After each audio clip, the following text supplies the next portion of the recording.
Tervist! Ma olen seda videot tahtnud teha juba mõnda aega, ent olen seda ikka edasi lükanud, sest teema on väga delikaatne ja kindlasti mitte lihtne. Aga samas on tegemist väga olulise teemaga, mis võib paljude inimeste jaoks olla äärmiselt tähtis ja tõsta mitte ainult nende elukvaliteeti, vaid anda neile ka juurde hulganisti elupäevi, mis mõne inimese puhul, oleme ausad, on kahjuks enam loetud kui teiste puhul. Seega ma võtan selle teema nüüd ette ja räägin teile ühest teadustööst, mille raames leiti, et ketogeenne dieet ehk siis igapäevane söömisharjumus, mille puhul piiratakse oluliselt süsivesikute ja ennekõike igasugu lisatud suhkrute tarbimist, võib üllatavalt olulisel määral pikendada vähemalt teatud tüüpi vähkkasvajat põdevate inimeste elupikkust ja elukvaliteeti tõsta. Aga kõigepealt ma tahan rääkida, miks ma olen tundnud tugevat vajadust seda videot teha.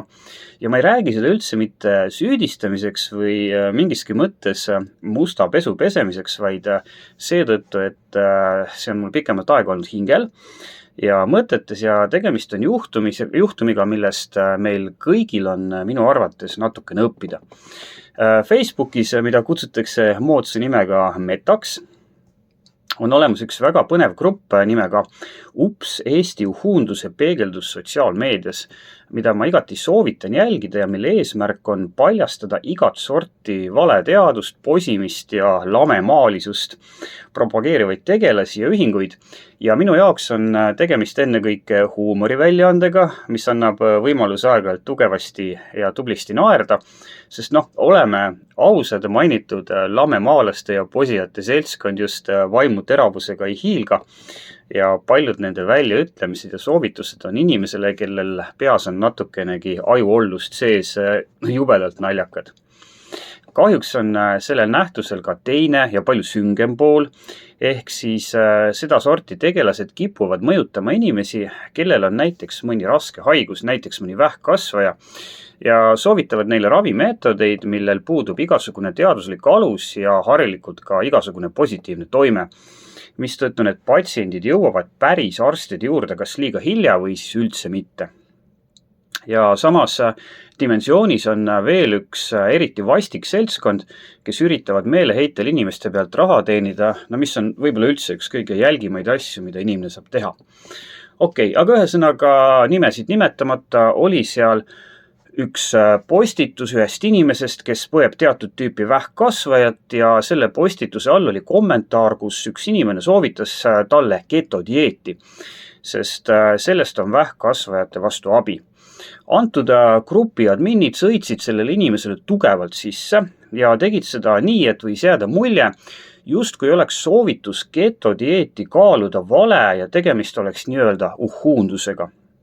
Ma pöörasin sellele tähelepanu ja tulemuseks oli ilmselgelt liiga pikale veninud sõnasõda minu ja grupi omanike vahel, mille käigus siis mina üritasin neile välja tuua arvukaid teadustöid, mis näitavad ketogeense dieedi positiivset mõju vähkkasvajate puhul ja nemad korjasid jällegi nendest uuringutest välja iga võimaliku lausejupi, mis võis uuringu tulemusi nõrgestada. Näiteks soovitused teha antud vallas lisauuringuid, mis on teatud tüüpi ja seda tüüpi uuringute kokkuvõtetes heaks tooniks ja arusaadavatel põhjustel, eks ole. Eks ma muidugi ärplesin ka natukene, sest ma olen väga edev inimene ja kui tekib võimalus näidata, et ma olen hullult tark ja laia silmaringiga, siis ma üldiselt seda enese teada ei hoia. Aga jättes mu isikliku edevusprobleemi kõrvale, olin ma täiesti segaduses, miks selle grupi omanikud meeletult jonnivad, ausalt nagu väikesed lapsed ja mul ausalt öeldes käis see asi natuke üle mõistuse. Aga lõpuks ma sain aru, milles on asi. Selle esialgse kommentaari teinud inimene oli antud lehe autorite jaoks mustas nimekirjas. Ehk siis oli ta varem väidetavalt oma tegevusega ja arvamustega läinud teadusliku maailmavaatega ja soovitustega ja vist ka eetilises plaanis tegevusega vastuollu. Ja minu jaoks oli see jahmatav avastus, mis näitas, kuidas õiget asja ajades ja koletistega võideldes võid sa ka tegelikult ise peletiseks muutuda. Või teissõnu öeldes langeda vastasmängija tasemele või lasta kuuli pähe sõnumitoojale, kelle nägu sulle ei meeldi, aga teha seda ilma, et sa tema juttu ära kuulaksid. ja kogu oma austuse juures antud grupi vedajate vastu ja tuues spetsiaalselt esile ja toonitades, et me ajame nendega tegelikult sama asja, on meil siin tegelikult selge näide selle kohta, et kui sa ajad enese arvates õiget asja, aga sul ei ole piisavalt enesekriitikat, siis sa jõuad viimaks olukorda, kus eesmärk pühendab sinu jaoks abinõu ja sulle tundub, et isegi mitte ei tundu, vaid sa tead, et sul on alati kõiges õigus. Aga tegelikult me oleme kõik ekslikud ja pole mingi häbiasi seda tunnistada ja me kõik, mina kaasa arvatud, peaksime seda enesele aeg-ajalt meelde tuletama. Antud juhul viis kirjeldatud kas siis pime või mitte pime viha selle inimese vastu olukorrani, kus tõmmati oma jõupositsiooni kasutades kriips peale teemale, mis on paljude jaoks väga oluline ja millest võib olla paljudele inimestele väga palju abi ja tegelikult oleme ausad, see võis tekitada teatud inimestele päris tervisekahju ja nende elupäevi vähendada ja elukvaliteeti langetada. Aga siinkohal ma panen sellele teemale punkti ja lasen, nagu öeldakse, edasi rääkida teadusel. Ja teen seda selle uuringu põhjal, mis andis mulle lõpliku tõuke sel teemal siiski video teha ja milles osales 18 glioblastoomi diagnoosiga patsienti. Glioblastoom on kõige agressiivsem ja levinum ajukasvaja täiskasvanutel. See on kiiresti kasvav, väga invasiivne ning raskesti ravitav. Tegemist on väga halva prognoosiga vähkkasvajaga. Tavaliselt elatakse pärast selle vähivormi diagnoosimist mõned kuud või parimal juhul aastad. Kõik 18 uuringus osalenud patsienti said tavalist ravi, ehk siis muuhulgas keemiaravi, kiiritusravi ja neile tehti ka vajalikud ja võimalikud operatsioonid ning lisaks sellele soovitati neil alustada väga madala süsivesiku sisaldusega dieeti ehk siis ketodieeti.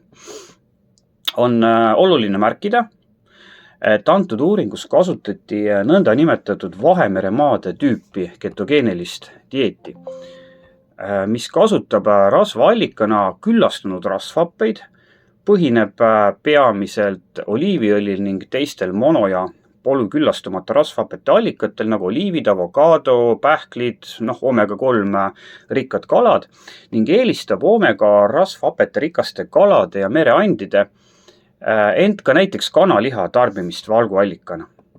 Patsientide päevast kaloritarbimist ei piiratud ja see vahemikku 1500 kuni 2300 kilokalorit ja kui me vaatame seda tabelit, siis me näeme, et süsivesikute päevane kogus oli tõepoolest madal ehk siis 11 kuni 25 grammi päevas. Kui need grammid sulle mitte midagi ei ütle, siis ma lõin kokku Statistikaameti ja Tervise Arengu Instituudi andmed ja ma näen siit, et Eestis saavad inimesed süsivesikutest keskmiselt 45 kuni 50% päevastest kaloritest, mis on hullult suur number. Ja päevas aetakse sisse keskmiselt 200 kuni 300 grammi süsivesikuid, ehk siis 10 korda rohkem, kui tarbisid need patsiendid, kes läksid antud uuringus üle ketodieedile. Uuringu läbi viinud teadlased märgivad, et kuigi kaalukaotus patsientidel ei olnud nende eesmärgiks, kaotasid uuringus osalejad keskmiselt 3-5 kilo, mis on tegelikult ketogeensele toitumisele üle minnes täiesti tavaline ja loomulikult kahjuks väga tavaline ka radikaalse vähiravi puhul.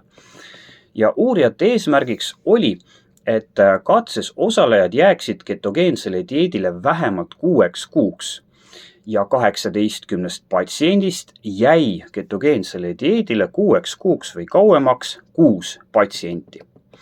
Esialgselt oli uurijate eesmärgiks vaadelda lihtsalt, kuidas mõjutab ketodieet glioblastoomi põdevate patsientide elupikkust ja elukvaliteeti.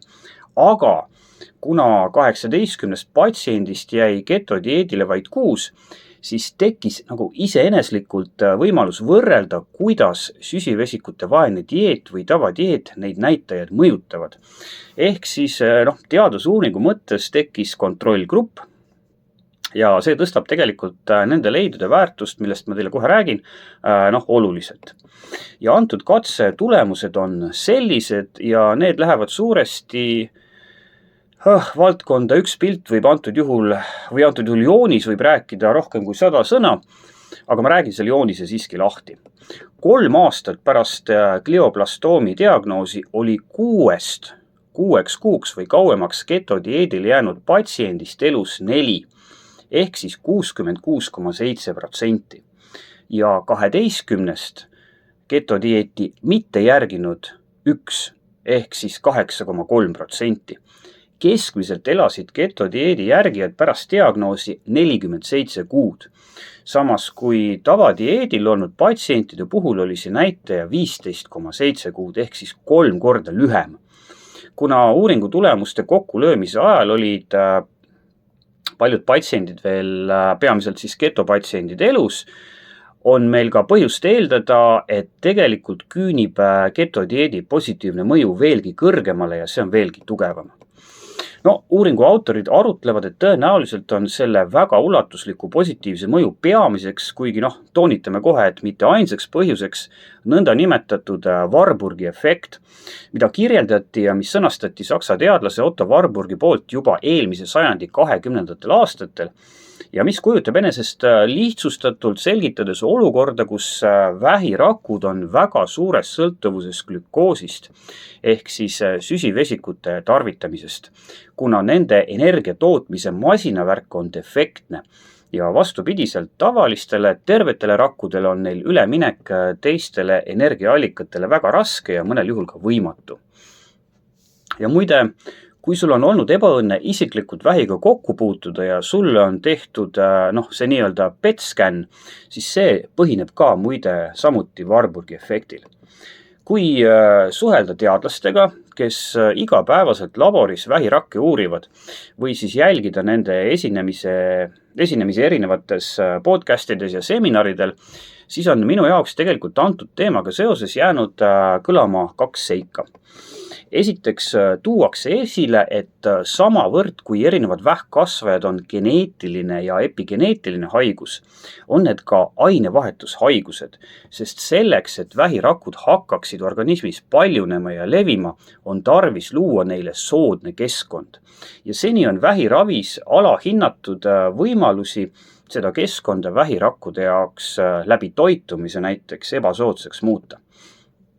Teiseks toovad uurijad välja, et me teame tänapäeval väga hästi, et selleks, et vähirakud oleksid elujõulised ja võimelised levima ja paljunema, on neil tarvis peamiselt 2 asja, glükoosi ja aminohapet nimega glutamiin ja kui üks neist 2 on vähirakule kättesaamatu, siis on vähiraku elutegevus ja paljunemisvõime väga suuresti pidurdatud. Glutamiini varu piiramine on keeruline ja eeldab teatud ravimite kasutamist või isegi väljatöötamist, aga organismis ringleva vaba glükoosi kogus saab iga inimene oma toitumisharjumisi muutes väga lihtsalt ise reguleerida. Muide, väike kõrvalepõige, kui glutamiinist rääkida, siis on selle piiramine organismis tegelikult väga põnev teema, sest ühest küljest ei saa me seda pikemaajaliselt teha, sest glutamiin on ülioluline ka näiteks immuunrakkude jaoks. Ja kui seda organismis napib, siis põhjustab see nii vähitingimustes kui ka muidu ikka väga ebameeldivaid olukordi. Aga teisalt immuunrakud glutamiini defitsiidis mitte ei hukku, vaid muutuvad lihtsalt letargilisteks, mistõttu olen ma kuulnud vähemalt ühes algusjärgus olevast teadustööst, mille raames üritatakse kestva ketodieedi ja glutamiinivarude ajutise piiramise läbi vähipatsientide elupikkust tõsta ja kuigi esialgsed tulemused on kuuldavasti päris head, saame me detailsemalt rääkida sellest teadustööst ilmselt alles mingi paari aasta pärast. Aga praegu ma rohkem glutamiinist ei räägi, sest see ei ole tänase video teema. Teatud tüüpi vähirakud, näiteks eesnäärmevähi ja leukeemiatega seotud sisuliselt defektsed rakud, on teatud tingimustel ja teatud määral muide võimelised kasutama kütusena ka rasvhappeid, aga nende võimekus on madala glükoosi taseme juures väga tugevalt häiritud. Samas kui organismi terved rakud, millel on terved ja normaalselt funktsioneerivad mitokondrid, lülituvad uuele glükoosist mitte või vähe sõltuvale töörežiimile ümber ilma probleemideta. Ketodieedi mõju kohta vähidiagnoosiga patsientidele on tegelikult tehtud inimestel kahjuks väga vähe heal tasemel uuringuid. Loomuuringutes on saadud väga häid tulemusi, aga neid ei saa alati üle kanda ja on väga palju põhjuseid, miks see nii on. Aga kui suhelda antud valdkonna spetsialistidega, siis nad tunnistavad, üks ühele vestluses, et üheks põhjuseks on see, et rahastust napib, kuna ravimifirmad ei ole huvitatud selliste uuringute finantseerimisest, mis võivad positiivse tulemuse puhul nende ärihuvidele vastu töötada. Viimasel ajal on siiski kuuldavasti jää pisut liikuma hakanud, sest uuritakse võimalusi erinevate ravimitega vähirakkude ligipääsu glükoosile piirata, just nimelt ravimitega. Ja tegelikult on ka käimas praegu mitmed juhuvalimil põhinevad teadustööd, milles vaadeldakse madala süsivesiku sisaldusega dieetide mõju erinevat tüüpi vähkkasvajatele. Nii et loodetavasti saame me lähiajal, ja ma pean silmas lähimaid kuid ja lähimaid aastaid, sel teemal veel rääkida, ma saan teha veel videoid sel teemal. Täna tutvustatud teadustöö ei ole siiski ainus inimestel läbi viidud uuring, mis näitab ketogeense dieedi positiivset mõju lisaks traditsioonilisele vähiravile. Aga ma ei hakka siinkohal seda juba praegu päris pikka videot pikemaks tegema ja veel uusi uuringuid läbi analüüsima. Võib-olla väärib lihtsalt ära märkimist, et ketodieedi positiivne mõju vähiravi puhul ei piirdu glükoosi taseme alandamisega. Ja muu hulgas on meil tegelikult põnevaid andmeid, et ketodieedi kasutamisel organismi peamise energiaallikana kasutatavad ketoonid tõhustavad uue põlvkonna personaliseeritud vähiravi ja suruvad spetsiifilise raviga võrreldavas mahus aktiivselt alla mitmeid vähirakkudele soodsaid molekulaarseid signaalradasid.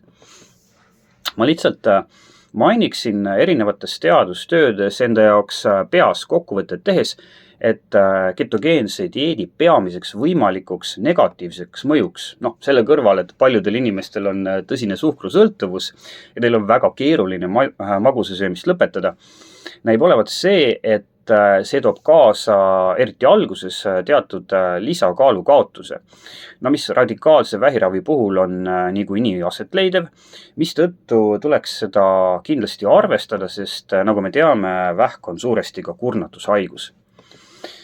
Ja teemat kokku võttes ma tahaksin tegelikult toonitada, et ketogeenne dieet, mis pärsib süsivesikute tarvitamist piirates vähirakkude võimet paljuneda ja organismis levida, ei ole eraldi võetuna ravimeetod. Ehk siis selle kasutamist peaks kaaluma lisaks kõigile meditsiinis kasutatavatele tõenduspõhistele ravimeetoditele nagu keemiaravi, kiiritusravi ja muu selline, selleks, et muuta organism vähirakkude jaoks ebasoodsaks keskkonnaks. See on lihtsalt selline lihtne ja turvaline abi ja lisameetod, millel võib olla väga suur positiivne mõju, kui sa kasutad seda mõistlikult ja sihipäraselt. Ja tasub ka silmas pidada, et vastupidiselt rasvadele ja valgule ei pea inimene küll süsivesikuid üldse toiduga tarbima. Ja teoorias võib ju mõelda, et see võiks olla kuidagi võimalik, aga su organism vajab siiski teatud mahus glükoosi, mistõttu on meie organismil evolutsiooni käigus tekkinud võime glükoosi ise toota. Me kutsume seda glükoneogeneesiks, mistõttu ei saa inimese organismis tekkida olukorda, kus seal glükoosi üldse ei ole. Ja minu soovitus on tegelikult võimaliku vähidiagnoosiga mitte oodata, vaid piirata juba praegu ja ennetavalt süsivesikute toiduga tarvitamist. Kusjuures esimese asjana ja täielikult soovitan ma loobuda igasuguste lisatud suhkrutega toitude ja jookide tarvitamisest. Ja täna tutvustatud uuringu ja meie üldiste teadmiste valguses ma julgen ka arvata, et uuringu tulemustes mängis oma rolli ka ketodieedi tüüp. Ehk siis see, et seal oli võrreldes tavalise lääne tüüpi toitumisega menüüs palju rohkem omega-3 rasvhappeid sisaldavaid toiduaineid ja omega-3 rasvhappeid üldse kokku. Ja et kasutati muude rasvaainete asemel palju hoopis oliiviõli. Ja No, päris lõpetuseks tead, mis ennetab vähkkasvajate teket, parandab vähiravi tulemusi ja raviprognoosi veel väga tõhusalt. Loomulikult regulaarne lihastreening. Nii et kui sa tahad anda vähile ninanipsu, siis loobu suhkrust, tõsta raskuseid ja jõusaalis näeme!